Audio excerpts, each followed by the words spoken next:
Folks, it's been over 3 decades. There's only so many quips you can make about sucking and blowing before it gets a bit boring. Besides, today's subject matter has none of that, so it really doesn't apply.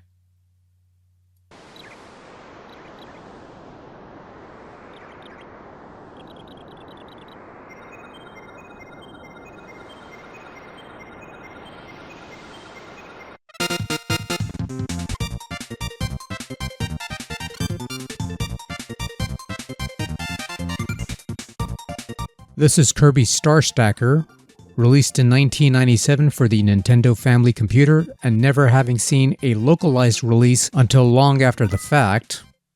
We've got a Game Boy version out of it, and we'll check that one out later, but in any event, we're playing this on the aforementioned Nintendo Switch Online Nintendo Classics SNES gimmick, whatever they're calling it nowadays. And what we have here is a puzzle game where the goal is to clear away star blocks by sandwiching them between a pair of matching animal buddies. You know, the same animal buddies from Kirby's Dream Land 2. The way the game works is similar to any other falling block puzzler. A pair of tiles will drop in and you'll have to place them at the bottom to wherever it's ideal. Basically, the idea is that you line up 2 animal tiles of the same type along a horizontal or vertical line and they'll clear from the board. That's the minimum. Whatever star tiles you happen to sandwich in between the 2 animal tiles will also clear from the board, and that's pretty much your main goal in the game. Now, if you were to chain together multiple tile clears, the game will shoot down some more stars onto the field that will either help out with any potential line clears, or just generally add to your star tile count, which either goes up or down depending on the context. Sometimes you'll have bomb tiles that, when part of a line clear, will wipe out 1 row of tiles, while later difficulty settings introduce stone tiles that require 2 clears to be removed. The game comes to an end when you're no longer able to drop pieces into your well, so your main focus is to try and keep the 2 middle columns as clear as possible.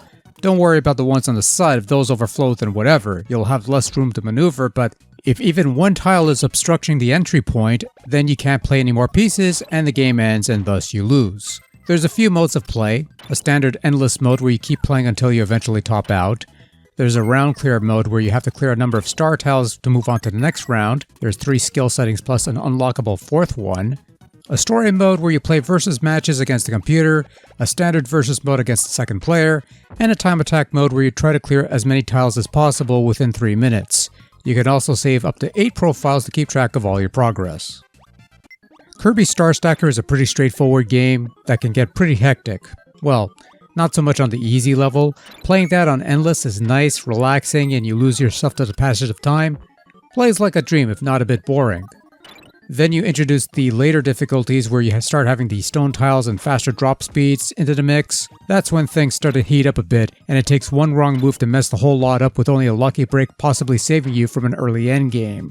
Fortunately, controls are pretty solid for the most part. You move around with the D-pad, rotate with the buttons, tiles tend to stick together until they lock into place, at which point one will drop down to a lower level, and you have quite a generous period to spin things around when grounded before locking occurs.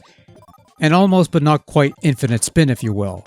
There's a tutorial that teaches you how the game is played if you really need a heads up, and it doesn't matter if you can't read the Japanese text because the game shows you how the game is played. But really, this is a genuinely solid game with a simple premise that requires you pay attention to things. So visually, Star Stackers is an interesting piece of business. A lot of the background elements have a hand-drawn look to it that's actually quite charming, somewhat similar to a look adopted in Kirby's Dream Land 3.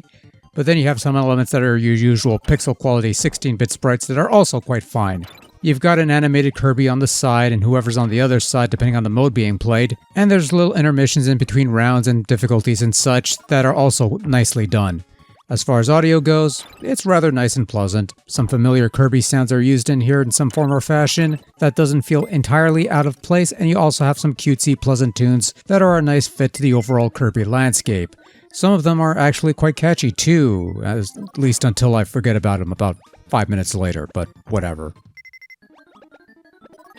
Overall, Kirby Star Stacker is a fun little puzzle game that I kinda wish saw released around these parts back in the day and not just on Game Boy. It's the usual easy to get into, difficult to master sort of thing that's different enough from the usual falling block puzzle fare. There's quite a few modes of play to keep things interesting, and it's not Puyo Puyo, so that's a win in my book. It's available on NSO/Nintendo Classics for those who have it, and yeah, well worth checking out if you're into these sorts of puzzle games.